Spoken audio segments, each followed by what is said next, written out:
Politics these days looks a lot like a messy situationship. There are vague promises, mixed signals, and plenty of let's see where this goes. Take the Ukraine war, for example.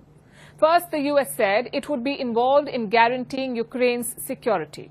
Then Kiev pressed Washington on this. It wanted a clear signal, a yes or no. Instead, what followed was hedging. America now says it will help, but Europe will have to do the heavy lifting. Well, I don't think we should carry the burden here. I think that we should be helpful if it's necessary to stop the war and to stop the killing. But I think that we should expect, and the President certainly expects, Europe to play the leading role here. And just like that, the burden has shifted across the Atlantic. The US was the anchor of Europe's defense, but it is now stepping back. So Europe has to step up. It has to guarantee Ukraine's security. But who in Europe is ready to step up? And what happens if Russia refuses to play along? That's what we'll discuss tonight. For decades, Europe's security has rested on one simple fact, that America always shows up. That's what they counted on. From NATO to Kosovo to Afghanistan, the US was the backbone. But Trump's Washington is different. There are no more open-ended commitments. Instead, the White House's message is quite blunt. Europe, this is your continent, it is your neighborhood, and hence security is your responsibility. Ukraine has long hoped for NATO membership, or at least something that looks like it, sort of like an Article 5 of NATO, which says an attack on one is an attack on all. That sort of security is what Ukraine was looking for, but Donald Trump shut that door. And that leaves Kiev with a fuzzy alternative, some form of coalition guarantee cobbled together by willing European states.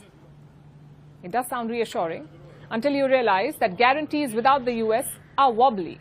The credibility is less and the deterrence is shakier, and Russia knows it.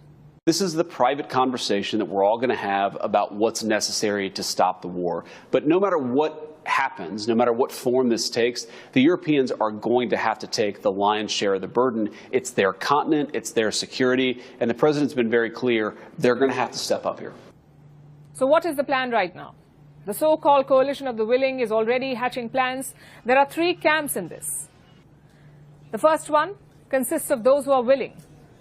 France and the UK are leading this camp. They are promising troops. They want to train Ukrainian soldiers. There is even talk of boots on the ground.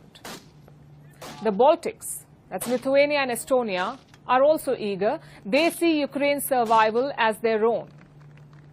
That's the first camp.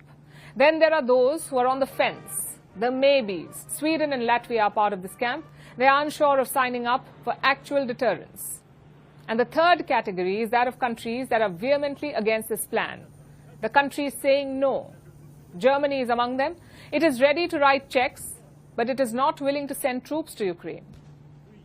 Same with Italy. It does not agree with this plan. Hungary and Poland are also against it. They want to focus on the NATO flank. So basically, Europe itself is divided on this idea. It is almost like a security blanket for Ukraine, but with patches missing. And even that blanket may not be acceptable to Russia. Moscow insists that it must be part of any talks on Ukraine's security. Foreign Minister Sergei Lavrov has emphasized on it. He called Ukraine's security guarantees without Russia a road to nowhere. We cannot agree with the fact that it is now proposed to resolve collective security issues without the Russian Federation. This will not work.